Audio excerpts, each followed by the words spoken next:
ये एपिसोड पूरे सीजन का सबसे बड़ा गेम चेंजर है। अगर 145 में बिल्डअप था, तो 146 में सीधा बम फटा है। एपिसोड की शुरुआत पिछली बार वांग लिन ने अपनी टूटी हुई बॉडी को प्योर थंडर एनर्जी से दोबारा बनाया था।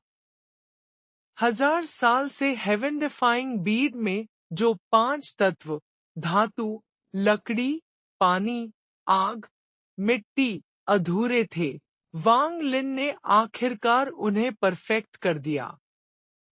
जैसे ही पांचों तत्व परफेक्ट हुए, वो छोटी सी मोती जैसी बीड कांपने लगी। तभी आसमान फटता है और एक विशाल बैंगनी गेट प्रकट होता है। पूरा आसमान बैंगनी रोशनी से भर जाता है। ये कोई साधारण पोर्टल नहीं है। ये है बीड का असली रूप, उसका दाव रियल्म। वांग लिन एक सेकंड भी नहीं सोचता और उसके अंदर चला जाता है। गेट के अंदर का सच, थर्ड स्टेप का दर्शन। गेट के अंदर ना समय है, ना जगह। वहां वांग लिन को पहली बार थर्ड स्टेप का दाव दिखता है। अभी तक हम सेकंड स्टेप में ही उलझे थे, असेंडेंट, यिन क्षु, यांग शी।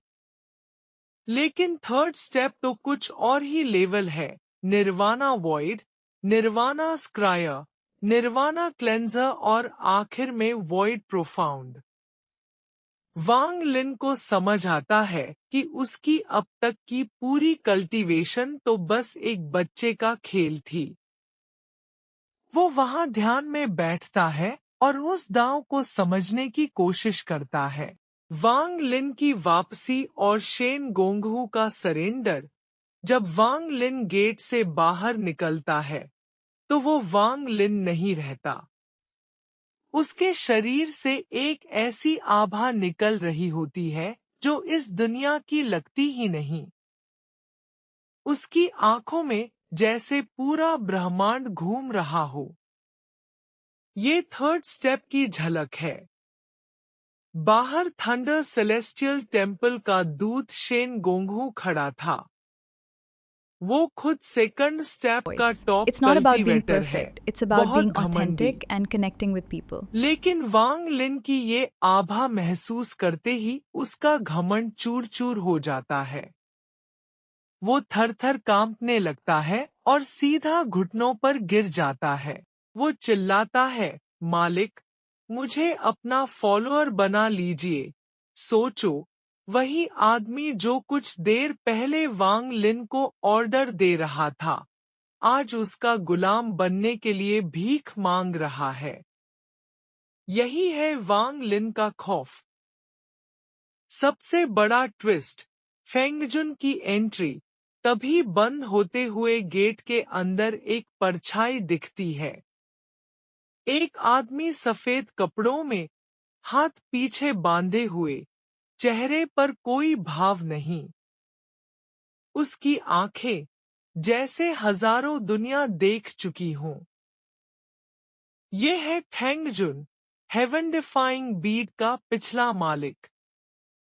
और उसकी कल्टीवेशन सुनकर आपके होश उड़ जाएंगे। थर्ड स्टेप की आखिरी stage, let void profound peak. मतलब इस ब्रह्मांड के सबसे ताकतवर लोगों में से एक। उसने सिर्फ एक नजर वांग लिन पर डाली। बस एक नजर।